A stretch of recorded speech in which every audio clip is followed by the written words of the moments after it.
Hey everybody, welcome back to my Star Wars show. I'm your host Abram, joined as always by Andrew Roscoe, and we're here today to talk about the Acolyte.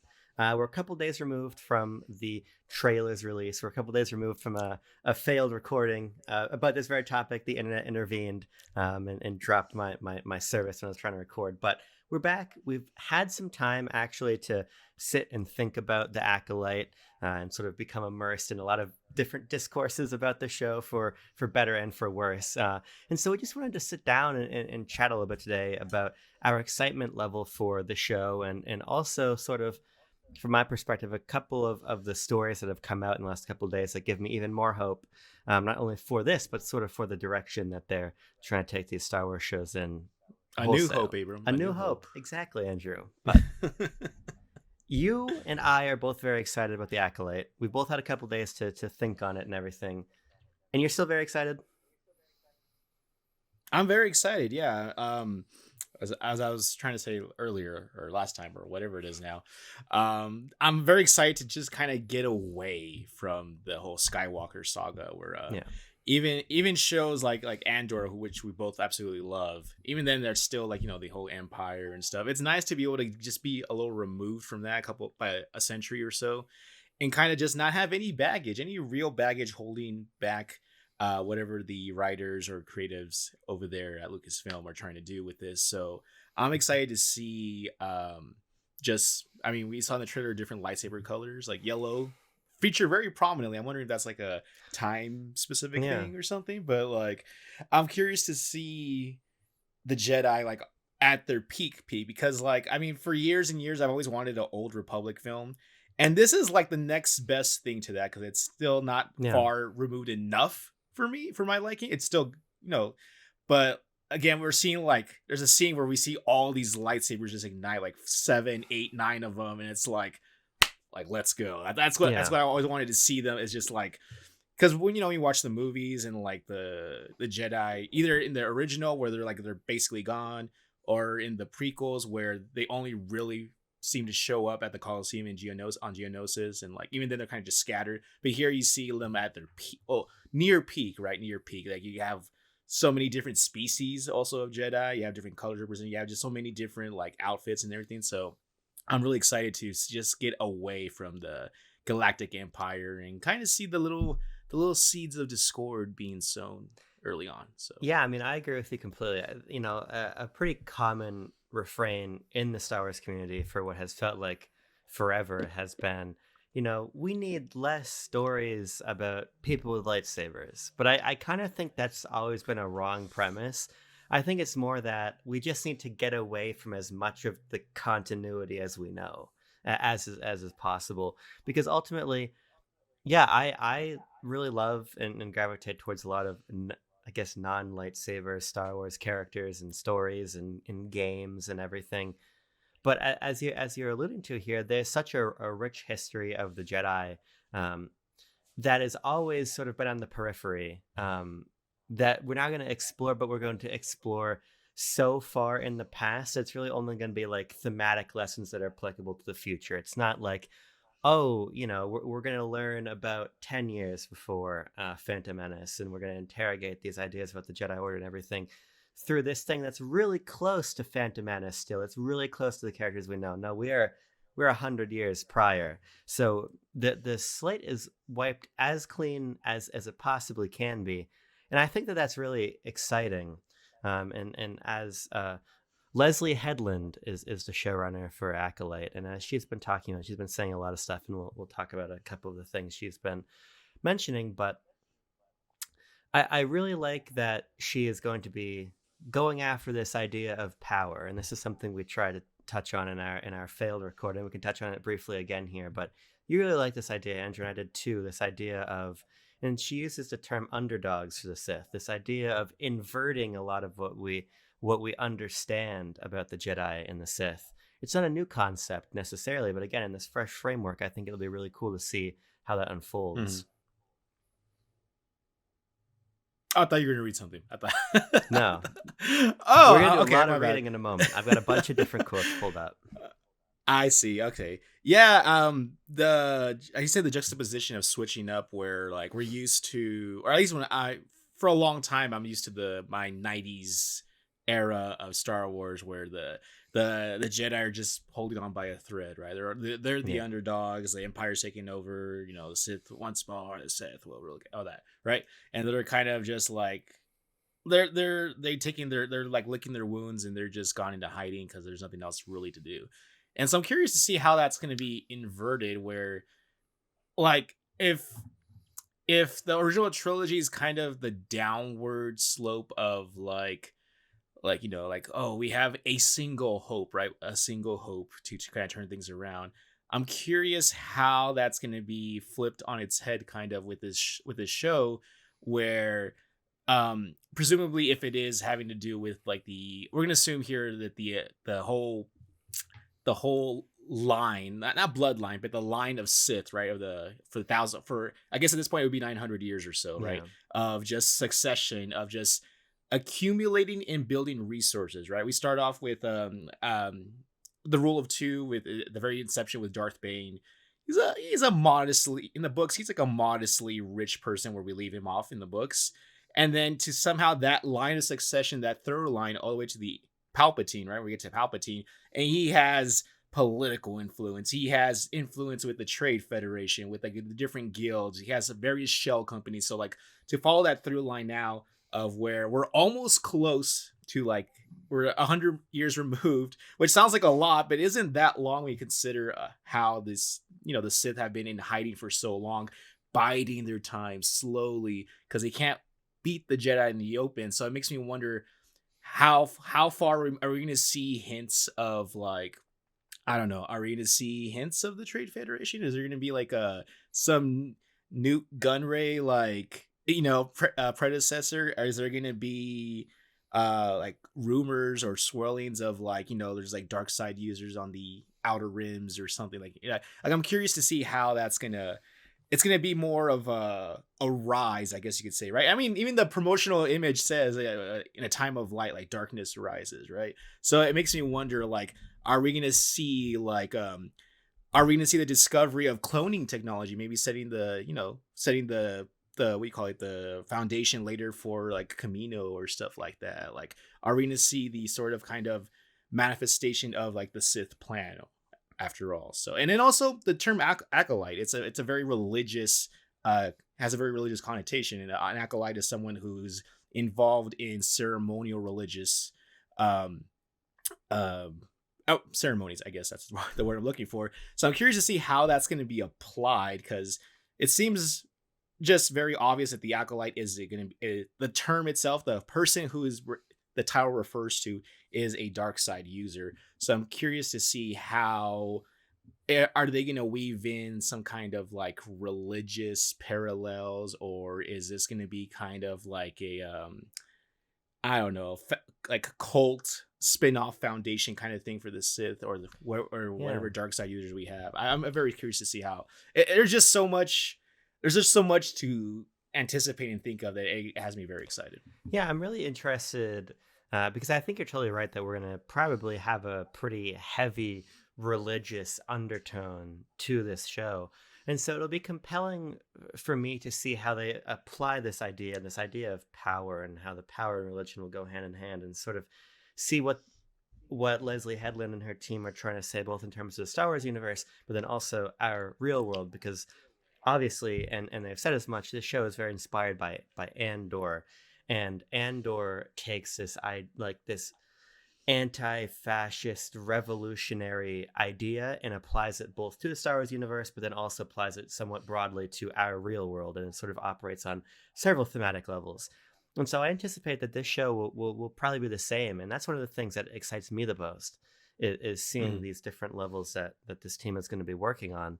And there's another level that they're going to work on too, Andrew, which is a little bit more like in universe, because then we're going to talk about a bunch of out of universe stuff. Leslie Headland, she did an interview with the official Star Wars site, and she said the following here. So we're starting to get into quotes now. She said, "There's also some EU lore that I decided to put in because I thought it was so cool and no one told me I couldn't," she adds with a laugh. "This series will introduce a Zygerian Jedi and canonize one species yet to be seen, Headland reveals. Hmm. There are a couple of really big EU ideas that are utilized both early on in the series and later in the series, she hints.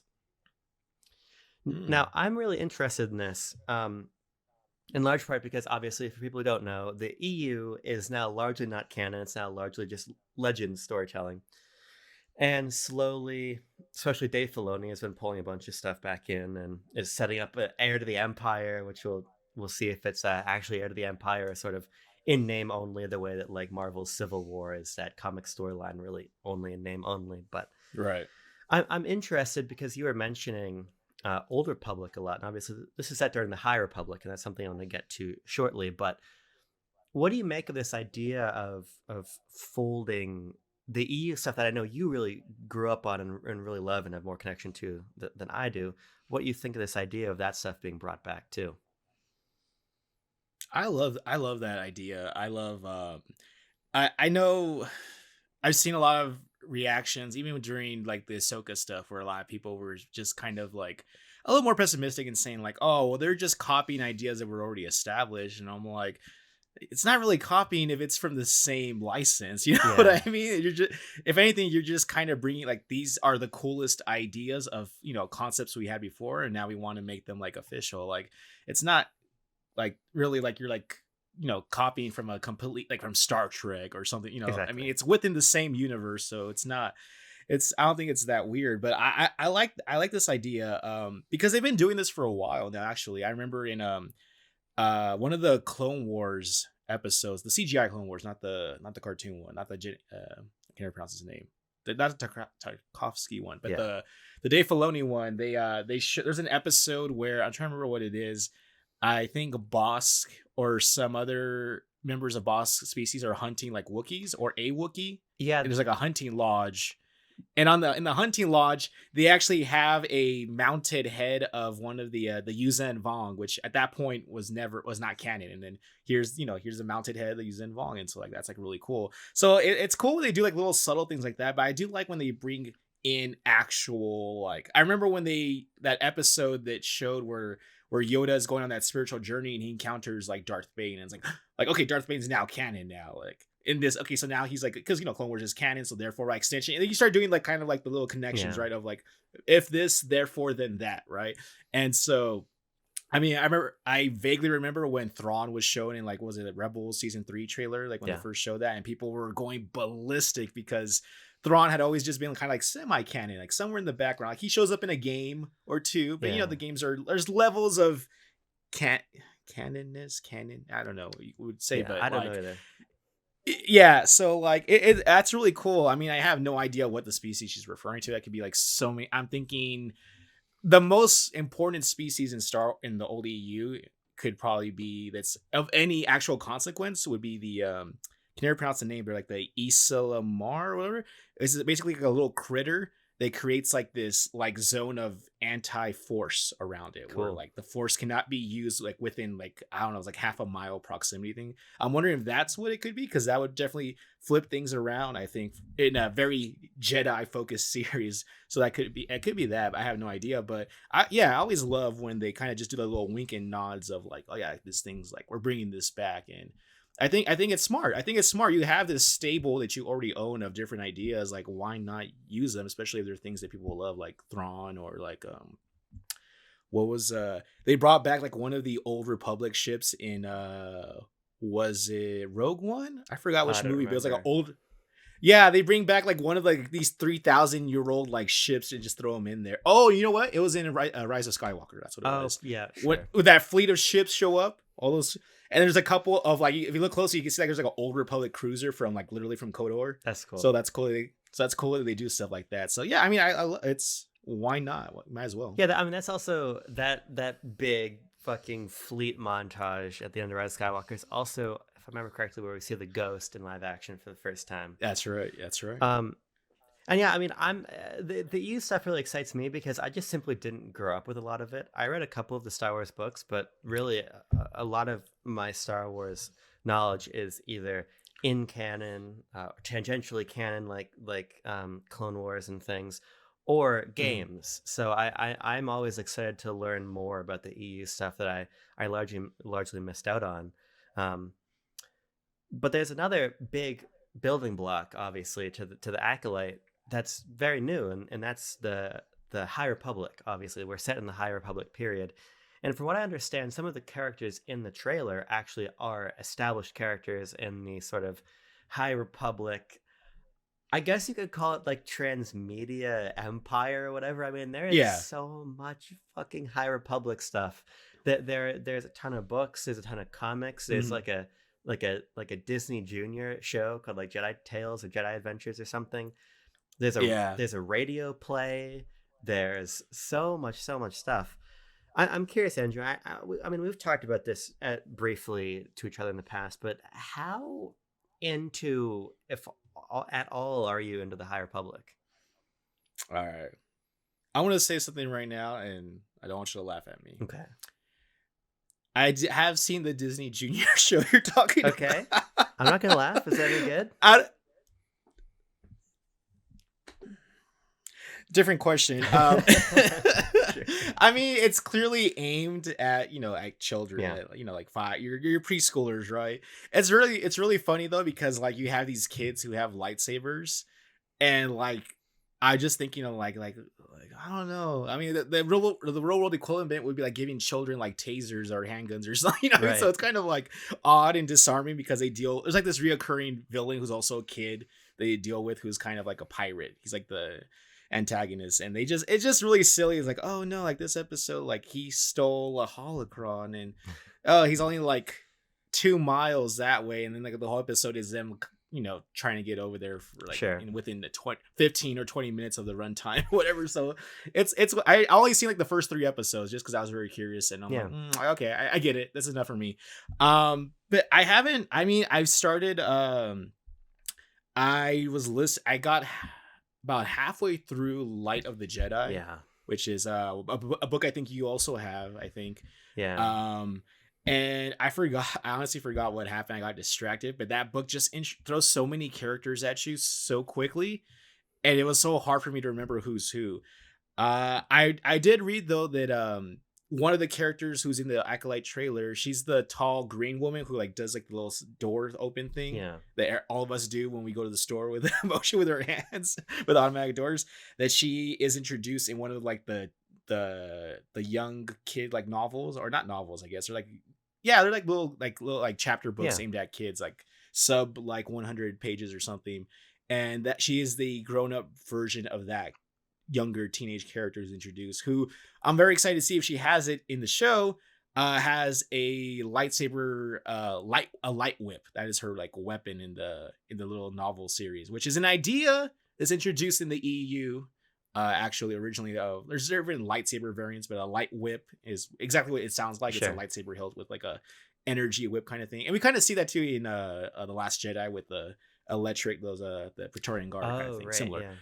Similar, but without the physical like form of the like the little hard thing Yeah. along the line. It's literally just a lightsaber that just like a ribbon. So I'm excited to see that. But yeah, I'm not.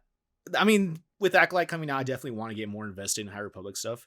It's just very daunting though, because they have like I Yeah. think 3 different waves or phases, and it's spread out across actual like traditional novels. Then there's young adult. That's the term I was looking for. Like the young adult books.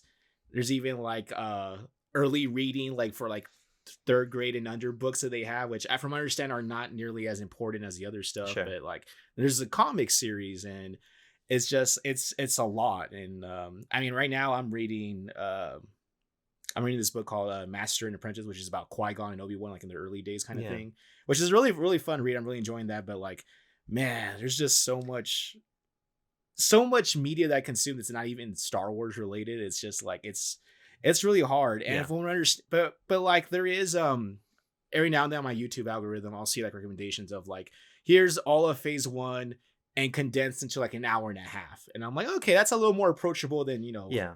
20 books that. So like I do want to give them a proper read, because I love just getting lost in Star Wars. Like I love reading about it. I love being transported to somewhere that's not here. Yeah. So I'm definitely gonna read some more. I'm gonna try to find out what's like the most necessary, like the must reads. Yeah. And then if I have time, then I guess I'll go into the other stuff. But I'm pretty sure somewhere out there, if I look, I'm gonna find like here's the essential stuff for like the Acolyte or something. Yeah, I was yeah, I was doing a bit of that research myself after the trailer came out, and I saw which I'm gonna buy. There's like an omnibus of like a bunch of the comics marked down from $100 to $50 on Amazon Prime. So I'm like, well, Oh, okay. that's doable for me. At Barnes and Noble about a month ago, I saw they had a really nice looking hard cover. I don't remember what it was called, but it was basically like the character guide for the High Oh, Republic. sure, yeah. So it's like where it shows you like who the characters are, their relations to each other, and like, oh, here's like the vehicles and the planets introduced like in this specific like story arc. So I might have to look into that. I very sidebar, but I very clearly remember it when the Clone Wars movie came out in theaters. My dad took me to, I think it was Borders at the time. Took me to Borders to get the Clone Wars R.I.P. character dictionary, which I remember loving. But Do you still have that? yeah, I still have a lot of those old Star Wars books. That's cool. Yeah, That's cool. and like my like history of Star Wars Lego book, and I had a bunch of different character guides for different eras. There's a Lego one. Yeah, I didn't know that. it took you through like all How different could that be than the regular like character? because they did all the sets, so you could and this book came out in like Oh, probably okay. I don't know, 2008, 2009 probably. Actually, no, it would have been an anniversary because I remember it came with like a little anniversary Luke Yavin minifigures, whatever anniversary it would have been, but maybe 2007. But yeah, I've got all those books. So the point for the High Republic is I've tried both reading and listening to Light of the Jedi. I just don't think it's a very good book. I just think that there's so much shit going on in it that I can't. It's too much. It's Who writes that one? I'm curious. I Who think wrote it's that Charles Soule. I could be wrong Okay, about that. all right. Now Charles Soule like it. he's a very good comic writer. He's got a very, very, very good Daredevil comic run. Okay. So I've tried reading that book several times. I can't get into it. I have read a lot of the comics, the early comics in particular. But this is several years ago, so it's largely left my mind. So I want to go back and read this. And I read them digitally. It's a lot harder for me to retain stuff that I read digitally than physically. So I want to get that physical book and go back to them. But I've always found the High Republic very intriguing. This is a whole different conversation, so we won't really get into it now. But I think that the whole rollout of it is frankly ridiculous. I mean, most of the time when I see these books at like Target or whatever, they're all like massively reduced price. I'd be very interested to know how these are selling because there's just so many. I've tried to find that out before a couple times because I sometimes write for a website that's very Star Wars oriented and I always wonder, I'm like, I want to know more. Like, is this whatever they're doing this? Because you can tell like they're trying really hard to push this, right? They're really pushing the High Republic, and I'm just wondering, like, is it kind of like we're so invested we got to follow through thing, or are people are actually snapping to at the I don't know the adage goes, but trying to actually want more of this stuff because like. Conceptually, it's really cool. Like, I mean, I'm sure you've seen like the concept art where it shows like all these different characters, like these twins with black lightsabers, and there's like these other characters with like the hilts on the like. It looks like something that would definitely be like right up most people's alleys. Like, oh, more Jedi characters. Like, that sounds so cool. But I'm like, what is like the actual like execution like I have no idea because I've looked up. I'm like, how well is it? I've even typed in like Google like how well is High Republic media doing and like all these different variations, and I've never gotten any information out of it. So like I don't know if they publish like book sales or where to find that information, but yeah I've wondered the same thing. I mean, I'm pretty sure like Light of the Jedi was like a New York Times bestseller, but basically anything. it was like the flagship one. I mean, you get basically get anything to be a New York Times bestseller if you're clever about it. But I've read about that. I've read about that. But my larger point is I feel like the High Republic always was missing like its linchpin. I mean, because the reality is I just don't think that a book can be that. I think a lot of the Star Wars transmedia stuff is attractive because it's building upon a movie. The High Republic, I think. I mean, it's always needed this. It's even referenced a lot in Cal Kestis. Yeah, Jedi Survivor. One of the main antagonists is from the High Republic era, and I think that's probably some of the most exposure it's ever gotten. And obviously, Star Wars Eclipse, I believe, is if that game ever comes out, which frankly I doubt, was a High Republic game. So I think the I don't pieces are know. finally starting to fall into place for High Republic, and I would imagine A, I would imagine the books aren't selling well, but B, I would imagine that part of the hope is that, look, we just get all this stuff out, we build up a canon, we build up a hardcore fan base for it, and then when people find out about it from Jedi Survivor, and they find out about it from the Acolyte, and they find out about it from Eclipse and all this stuff, it'll be there waiting for them. Um, Sure. but this actually segues me nicely into another quote I want to read here, Andrew. Go ahead. And this is about the actual production of the show. This comes from a Hollywood Reporter interview with Leslie Headland, again, that our friend in the Discord, Cam, shared a nice pull quote that Discussing Film grabbed from this interview. And I'll just read the whole tweet here. Leslie Headland explains why one writer in the writer's room for The Acolyte has never watched Star Wars. She said, quote, I was like, I want you to be questioning narrative. I don't want myself, as a lifelong fan, to just be relying on particular references in order to create emotional beats. I want those emotional beats to be earned and checked by someone that isn't super familiar with them. Now, this, I think, has gotten some very, very unfair criticism. I think that this is phenomenal news. I feel like there's this real knee-jerk aversion to the idea of people who don't love a source material adapting it, and I understand that to a certain extent. Obviously, the Halo show Yeah. comes to mind as a show that clearly has suffered from the fact that the creative team didn't know Halo that well by design.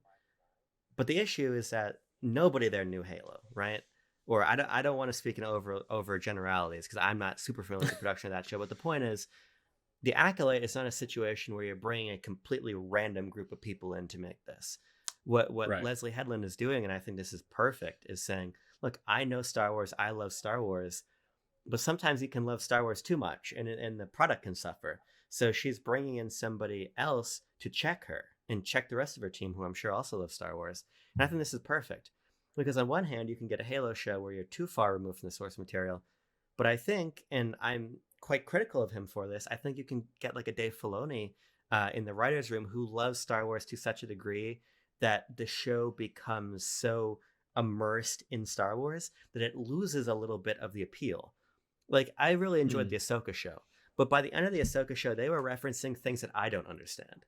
And I'm not trying to sound like the benchmark or whatever, but I feel like if somebody like myself doesn't understand something, you're getting really, really, really, really, really niche, maybe to the detriment of the appeal of the show. So I think having this creative yin yang of huge Star Wars fans and complete newcomers is going to result in something that's very objectively strong. Because I think that the objective strength of some of these Disney Plus shows is definitely in question. Because I think that they're a little too fan focused. So I think striking this middle ground is actually really great and gives me a lot of hope that The Acolyte will be like Andor, or at Mandalorian season 1, a just genuinely very, very, very good TV show, and something great for the fans too.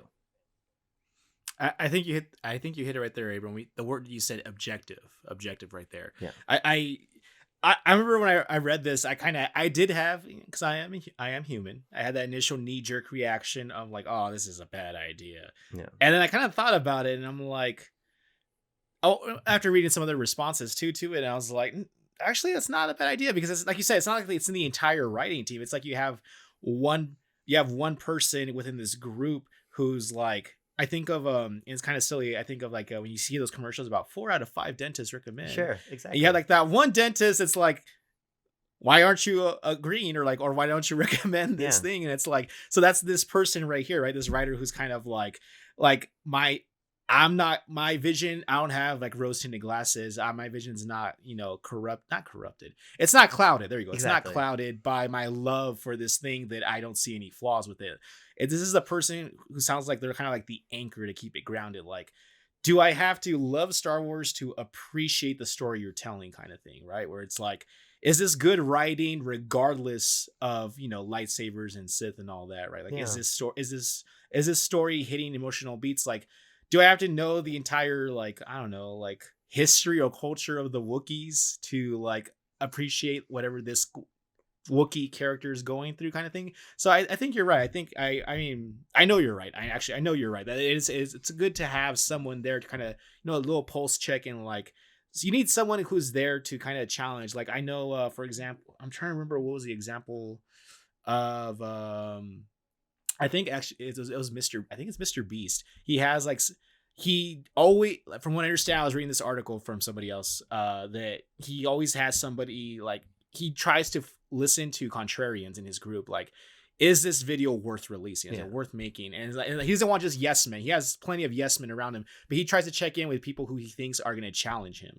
And I think that's very important for something to be successful. I think you need to have. I mean, look at what look what happened with like the prequels writing when you let George Lucas loose, and you don't have Yeah. anybody to kind of counter him. You don't have like I forgot his wife basically who kind of helped a lot with the original trilogy. Like you need somebody there who's going to kind of like because it's like when you do proofreading, right? You're reading your script or whatever, and you already know what you've written, so you kind of just you don't read each word as it is. You're like, okay, this is the sentence where I talk about this and that. Yeah. So you get a proofreader who's not as familiar, and they say, oh, you misspelled this word, or oh, this punctuation mark goes here, right? You need someone because you naturally are gonna like what you kind of make, right? Yeah. So you need someone there to, as you say, objective is the keyword. Be objective. Yeah, I just it's an idea I subscribe to no matter what kind of creative endeavor you're doing.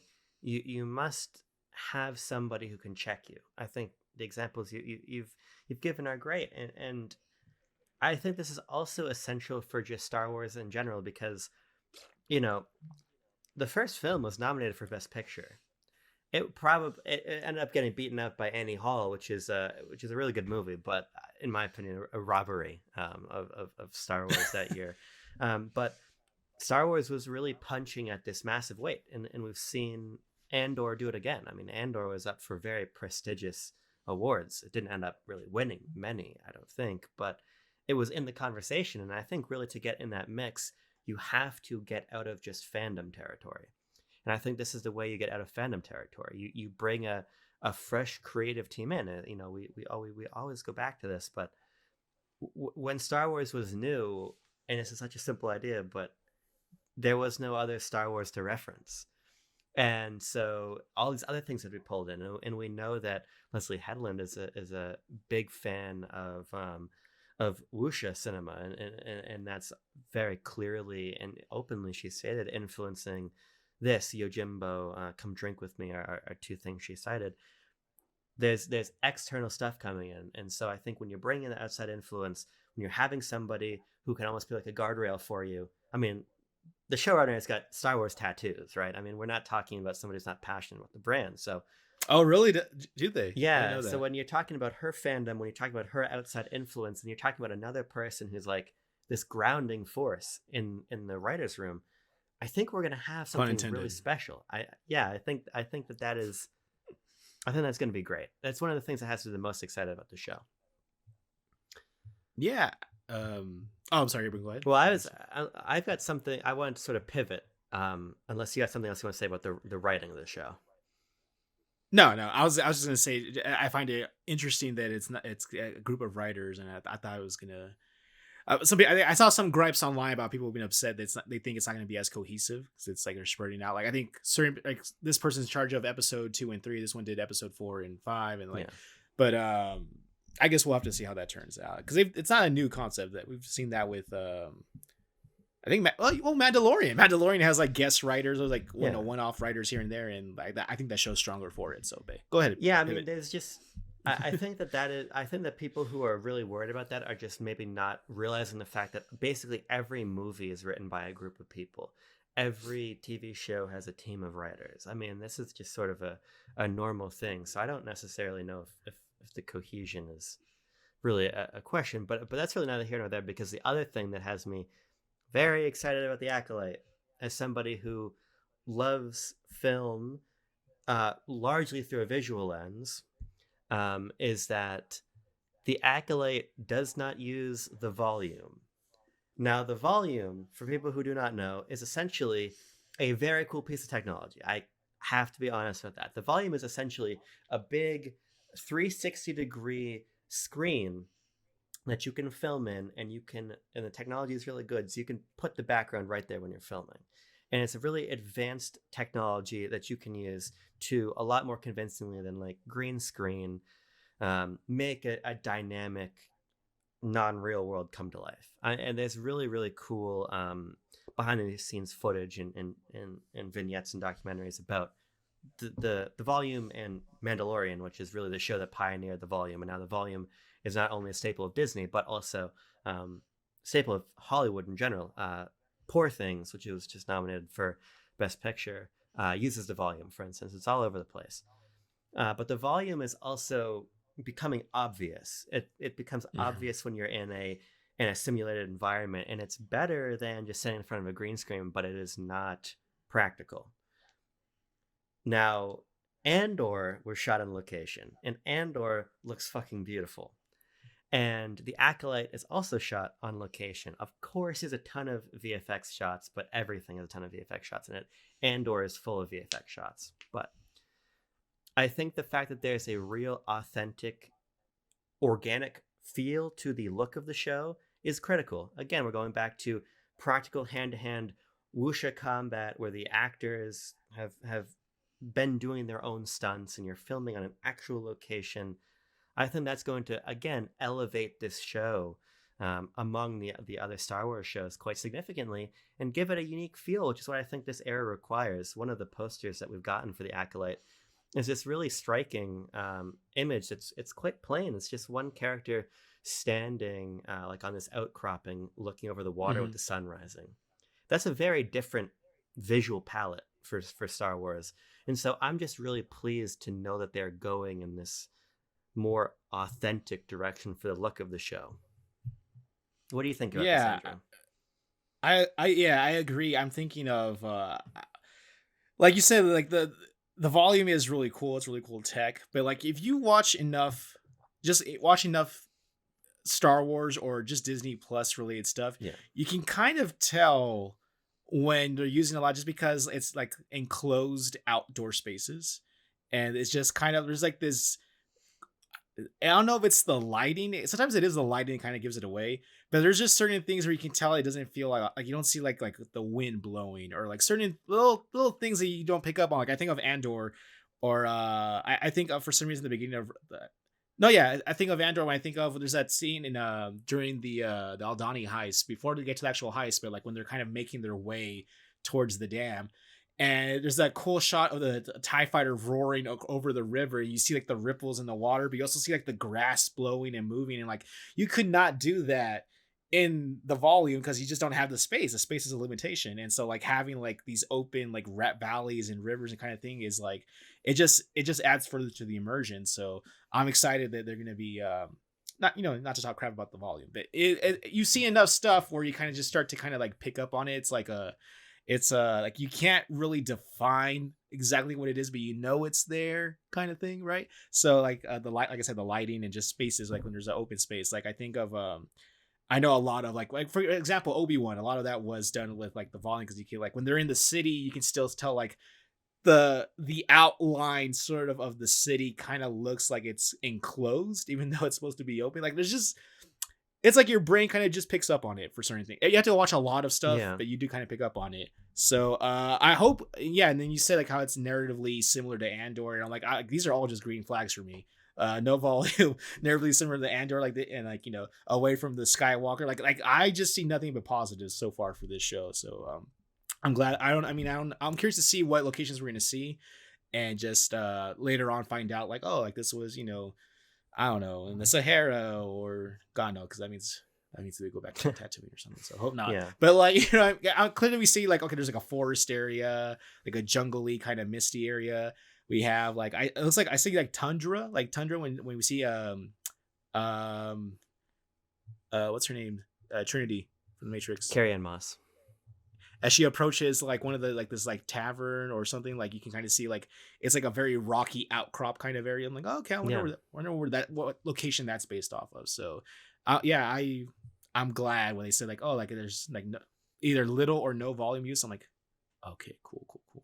I had to dig for it, but I was having a conversation with my friend about the people making the Acolyte, and I found it. They're talking about the cinematographer. The cinematographer's name for the show is James Friend.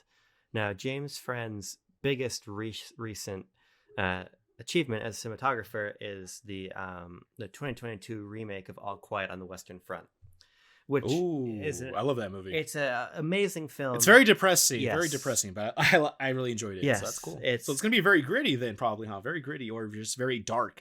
Oh, yeah. Real quick, yeah, the trailer's way too dark, and I don't mean thematically. I yeah. mean like actual lighting. I had to like squint. I had to mess with the contrast on my PC because I'm like, there's a lot of parts where it's just very dark. So that kind of makes sense now. Yeah, they'll need to, I think, retouch the lighting for sure. And I mean, obviously, it's and when I say lighting, I mean in a digital sense. Obviously, when you're shooting on location, you've got a lot of organic and artificial lighting concerns, but there are some things you can do digitally to digitally brighten some of those scenes, which would probably be a benefit. But I mean, James Friend is an extremely good cinematographer. All Quiet on the Western Front is a beautifully shot film. And there's also a lot of meaning in a lot of the frames of All Quiet on the Western Front. The way James Friend composes his frames have a lot of like metaphorical weight to them. So I'm really hoping that he will be given the space to play with some really meaningful imagery, in addition to beautiful imagery. So again, just more excitement behind the camera. I think Leslie Headland, everything she said about the show makes it sound phenomenal to me. I think having James Friend as a cinematographer is great, and I think having Carrie Ann Moss in front of the camera is really good too. I think it's just a lot of the right people coming together for this show. Yeah, I'm really excited for that. Did you see the quote? And a lot of people have kind of run away with it, where she says something along the line, "Whatever you think this show is, like it's not that." And then some people kind of just ran away with like saying like, "Oh, it's gonna be bad," or "Oh, it means it's not good," or "Oh, like there's like so many." Like it's always annoying when people take like something out of context and just like I think she meant more like in the Ryan Johnson way of like this isn't what you think it is kind of thing.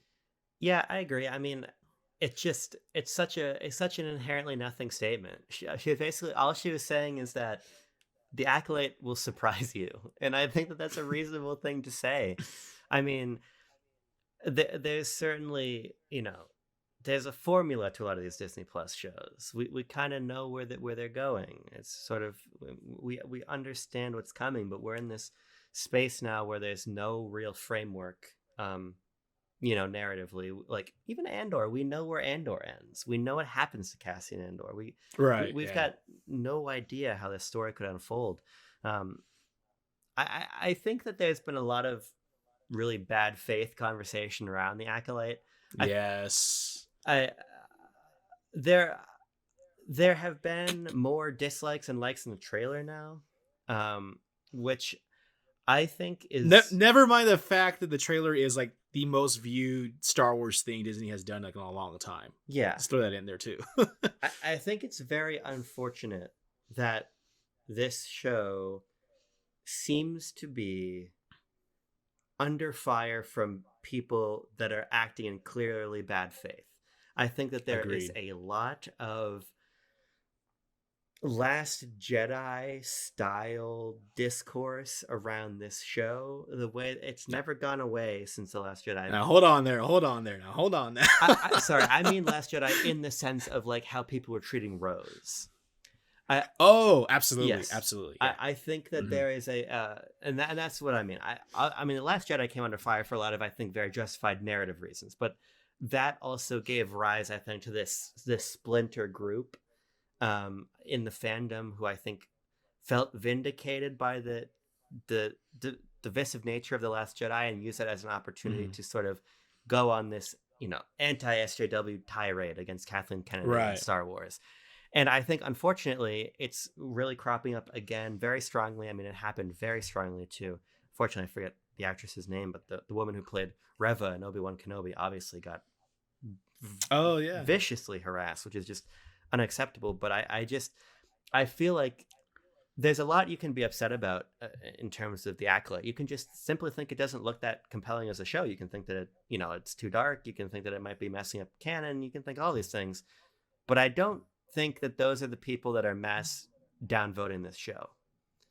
Um, Even when you look up the Acolyte on YouTube, there's like the Critical Drinker, who is a Oh God.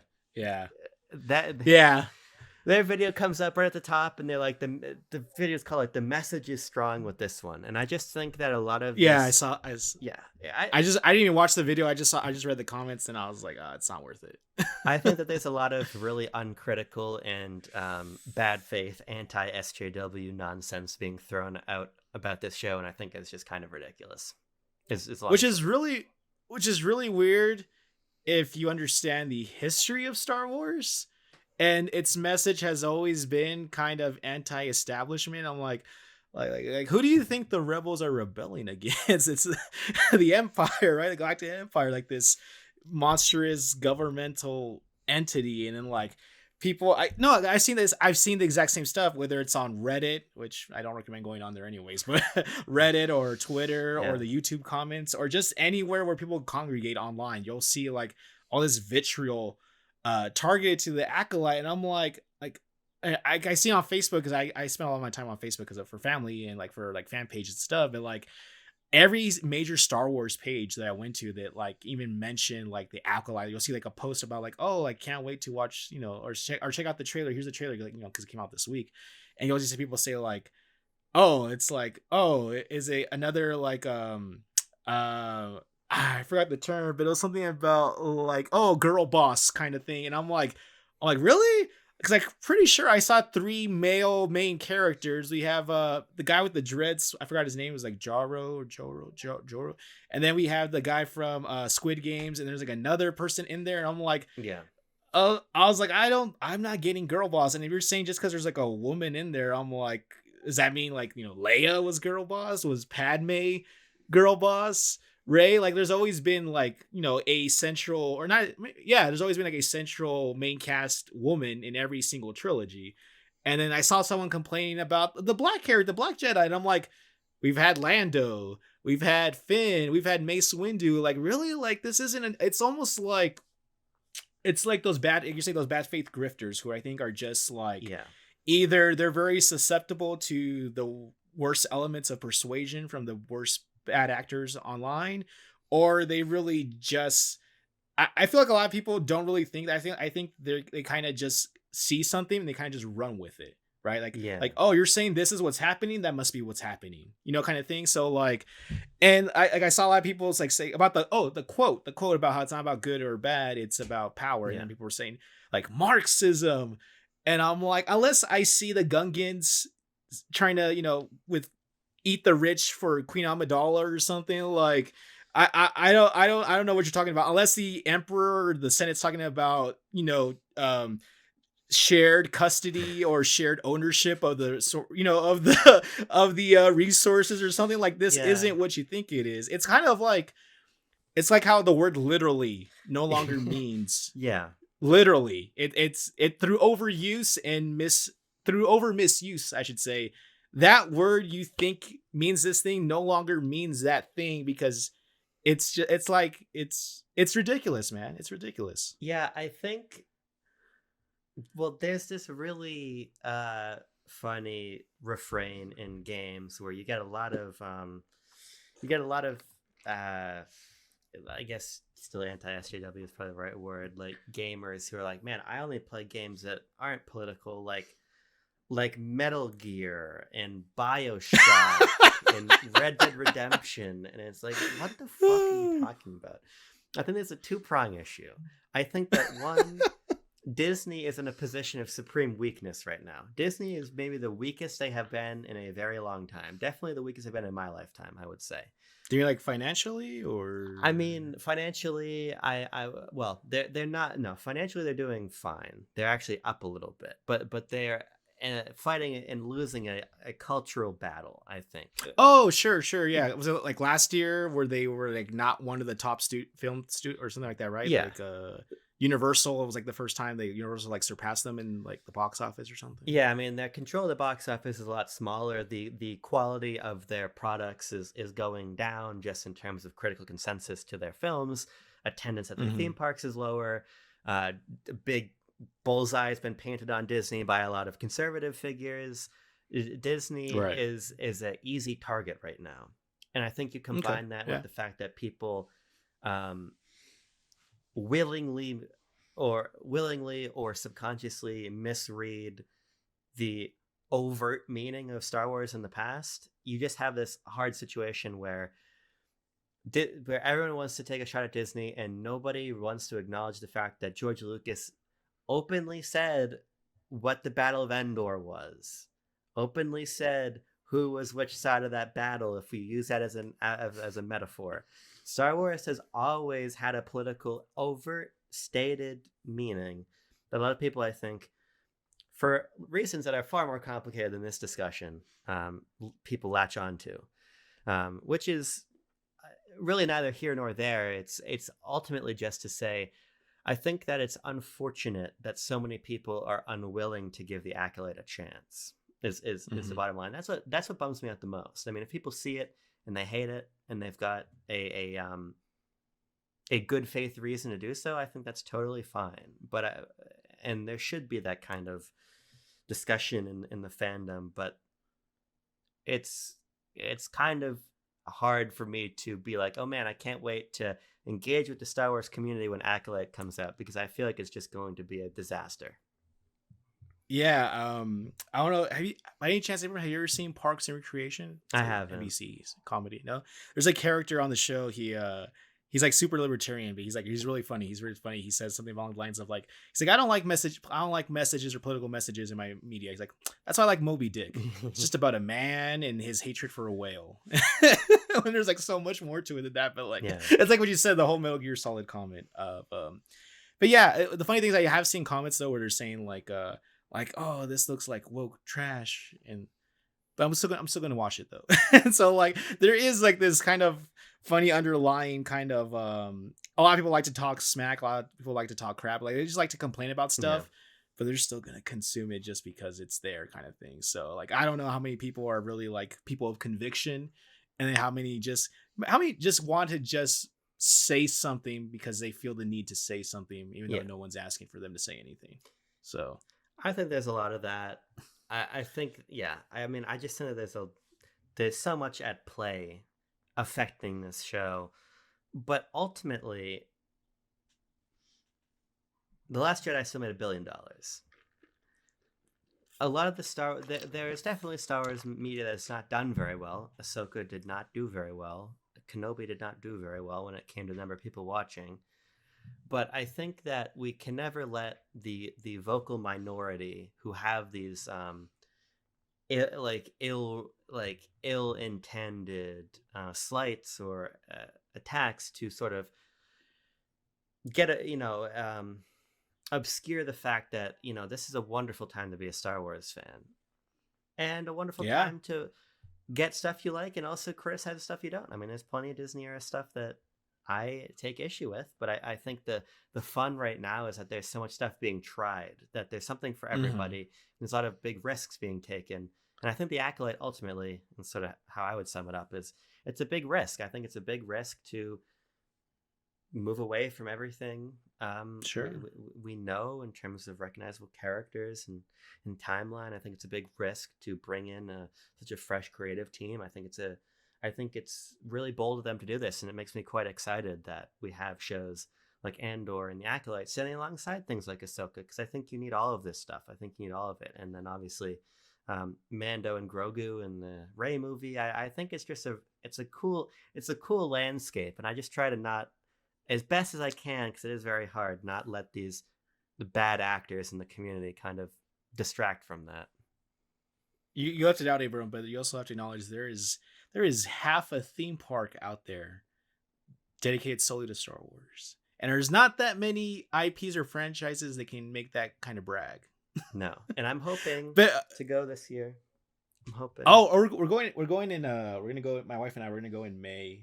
They're doing this whole like season of the Force thing. Nice. Where they're supposed to they're gonna have like more like Star Wars merch, and I think the Star Wars theme is gonna expand beyond just the Star Wars section. Like it's supposed to be like park wide. So,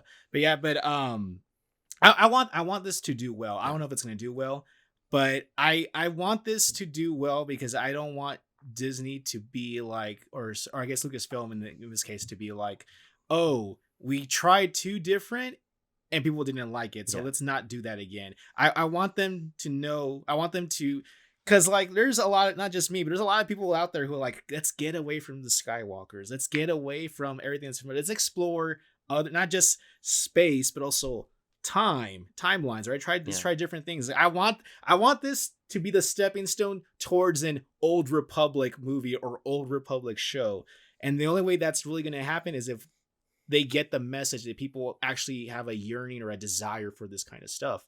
And so that's why I wanted to do well. I mean, I want it to be good. I want it to be able to stand on its own as well. Yeah. I don't want to, kind of like, it's gotta be, people have to watch it even if it's crap just so we can get this other thing. I'm not like that either, but like, I generally always want Star Wars products or anything that I really enjoy in life. I want it to be good. I don't actively root against the stuff that I like, right? I think that'd be a very weird headspace to be in, but I want, even if it's not great, I want them to kind of just tinker with stuff. I mean, imagine like, I don't know, back in the 2000 odds, like if someone proposed the idea of Mandalorian, and it's like, okay, we're gonna do this thing where there's no Skywalkers and there's no Force other than maybe one character, and it's just about a bounty hunter, and it's not even the bounty hunter, it's not even Boba Fett, it's just a different person of the same race or same culture, and it's like I don't know if people want that, and then look how Mandalorian has turned out, right? Or Andor, like let's do a spin-off of a spin-off, essentially, of a one-off show, a one-off movie on this focus on this one character who's not even like the most main character, because Jin is the more main character. So like, and then those things work out perfectly. So sometimes it's like you don't even know what you really want until you get it and you realize, oh, like this was a great idea after all. So like for all the naysayers out there who are like, oh, like this looks trash or whatever, it's like, well, let's just find out if it is trash. Well, Andrew, we will be back in a little under 3 months to talk about the show. But in the meantime, we've got a lot more Star Wars videos coming. We recorded a long time ago, and it's coming out next week. A video about my favorite Star Wars movie, Return of the Jedi. Oh, I forgot. And we got a couple other fun topics planned. And also in May, we're gonna continue our journey through the core saga episodes, because we're going to see Phantom Menace in theaters.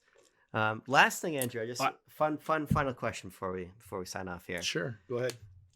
There is talk, and I don't know how widespread this will be across the country, but there are plans to have a Star Wars marathon in theaters for May the 4th. I think it's literally listed on the cinemas that are doing it as a 24-hour long marathon. Yeah, I saw that. They're bringing back all 9 core numbered films for like a marathon. Yeah, I saw that. Are you going to go see any part of that? Oh, part of it? Maybe. Because I was thinking, I mean, there's no way I'm going to sit through all. No. I can do that whenever I want on my own at home and be way more comfortable. But I think I will do it for the Phantom Menace because my wife has only seen the original trilogy. Yeah. And she kind of wanted to take a little break from seeing the other ones. And I told her this back when I first heard about it, that I want her to see the Phantom Menace just because I want her to really enjoy that pod racing sequence in theater. Because I think that's, I did it last time when they did the 3D release like a decade ago now. And I just remember like it took me back to when I was 9 years old the first time I saw it in theaters with the like on the loudspeakers like that. Yeah. That is so cool. There's no substitute for that unless you have like a really, really nice home theater setup. But that, and of course Duel of the Fates in surround sound like on the loud. Oh, come on, man. Like that's I feel like of the original trilogy, that's the one you would want to have. Well, I do like the ending of Revenge of the Sith, but no, yeah. I think Phantom Menace is the one you would want to do for that audio experience. So Phantom Menace, as far as I understand, is separate. They're doing like a proper full re-release of that, the way they did right. Jedi. Is that around this? Is it at around the same time? I believe so. Yeah. Okay. So I mean, I'm definitely 100% seeing Phantom Menace. I can't even sit through one of the 3 trilogies in a movie theater. I'm not going to the movie theater for 8.5 hours. I go to the movie theater several times a month. I love the movie theater, but I can't do that. I was thinking like, is there any way that I could do all 24 hours? And I thought to myself, well, I could move things around so I could, but it wouldn't be that fun for me. I don't think. I think I'd want to leave at a certain point.